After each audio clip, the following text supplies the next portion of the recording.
Welcome to the Deep Dive, where we take your source material and really get to the strategic heart of the matter.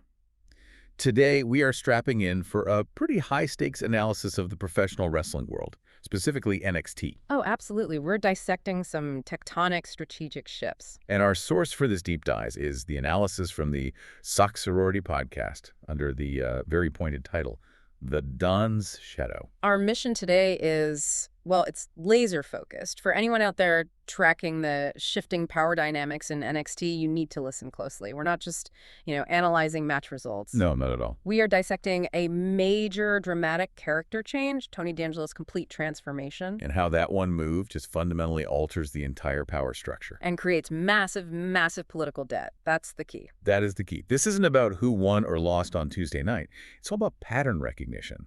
We need to figure out who is positioning themselves for that vacant NXT title and why. Exactly. It's about why they've abandoned traditional character loyalty for something much colder, a calculated strategy.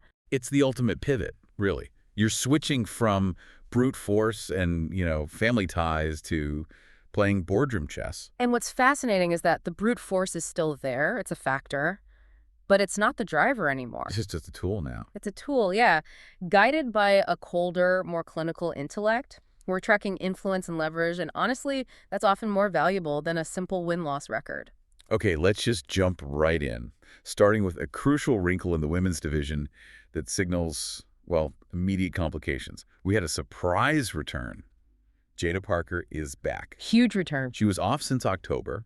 The source notes that we don't know why, maybe an injury, maybe a break, but she returned looking noticeably fresher. Yeah, and ready for a serious run at a belt. And that's not just a feel-good moment for her. Her return immediately complicates the math in that division. A division that's already in chaos. Exactly. A refreshed, focused Jada Parker is a strategic nightmare for every other woman in that locker room. She's an unaligned, high-level threat. Right. But the real pivot, the real chess game, that starts far away from the ring. It's happening closer to the management offices. Which brings us to what the source called the Eagle Eye Report.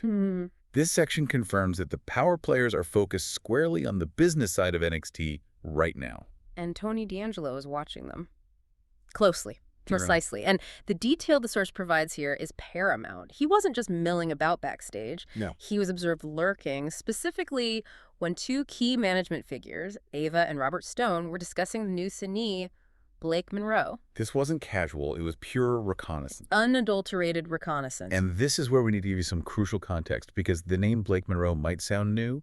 But it's not. No. The source notes she was previously known as Mariah May in AEW. And here is the colossal business detail that Tony D'Angelo is absolutely calculating.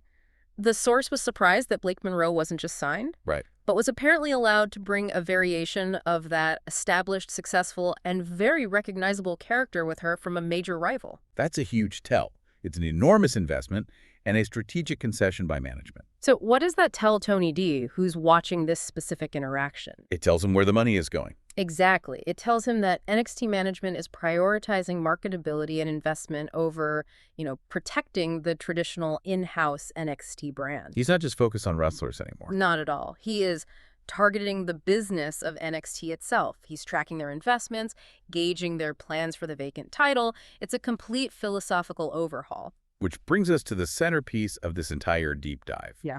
The definitive death of the original Tony D'Angelo character.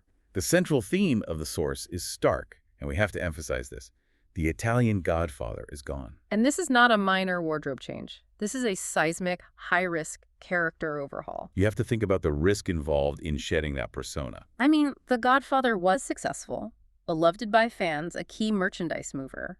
To drop that character, management must have absolute faith in this pivot. The physical changes are the first signposts.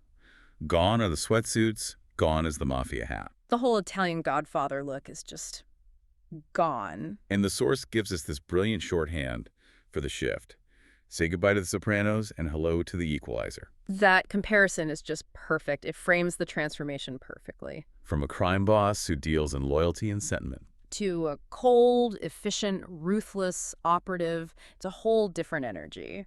And the source mentions this new Russian thug energy he radiates now.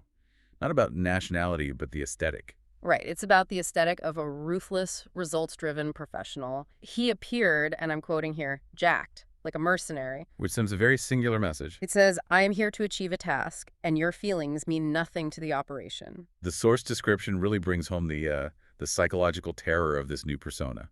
He'd rather break your legs than offer you a seat at the table. It's cold, it's gritty, and it's honestly a lot more terrifying. You're dealing with an agent of calculated chaos now.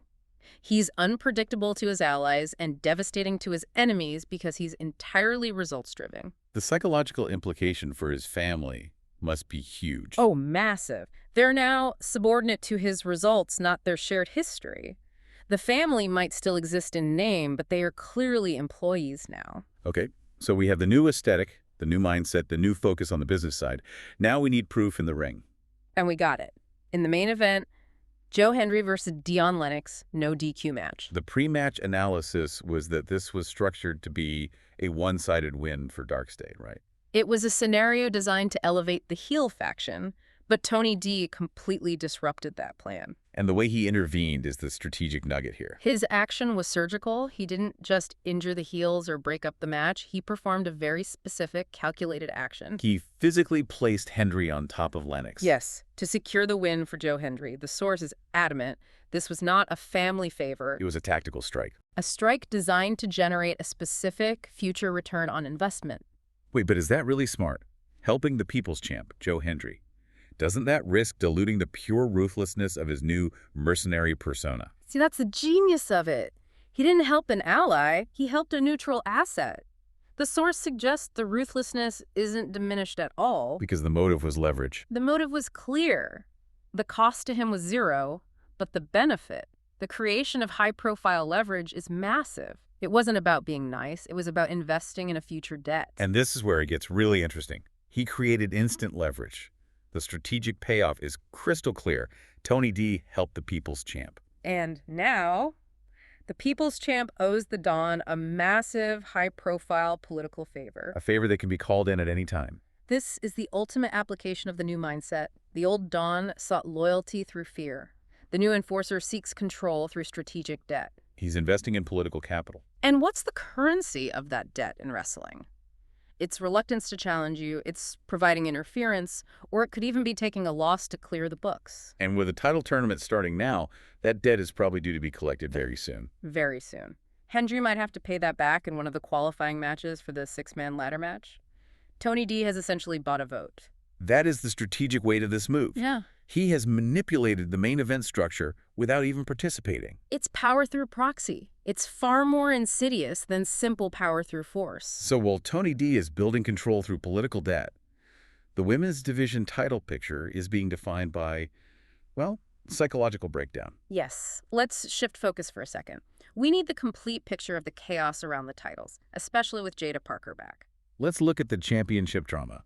Izzy Dame versus Tatum Paxley.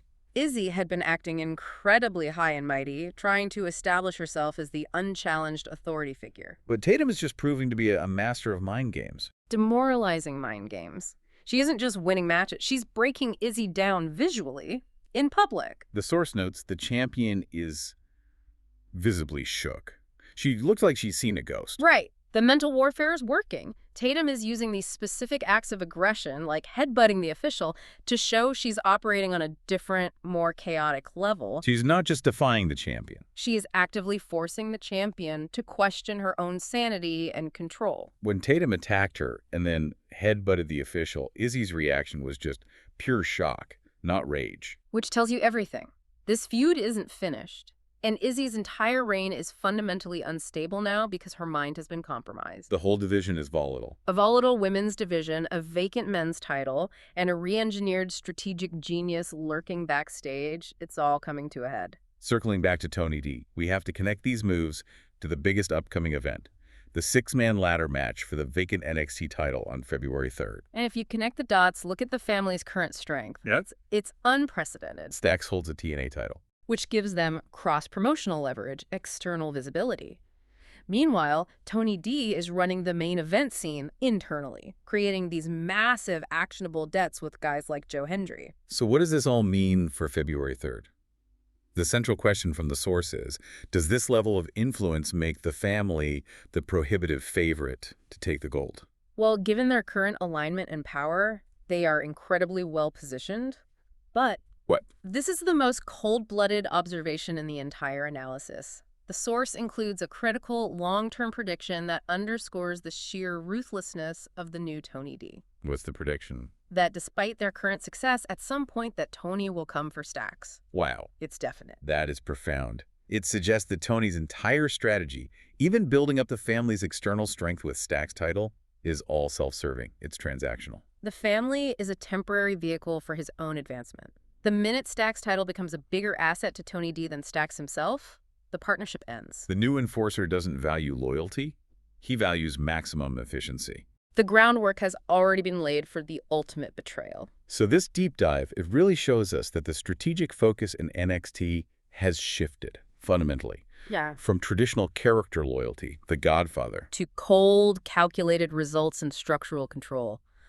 The mercenary. and Tony D'Angelo's transformation is the most significant strategic development we've seen in the entire organization in months. Every single action we analyzed today, lurking near management's meeting, the surgical help for Joe Hendry, it's all a calculated move towards singular control. It makes knowing the business structure just as important as winning matches. Tony D is not just wrestling, he is strategizing the infrastructure.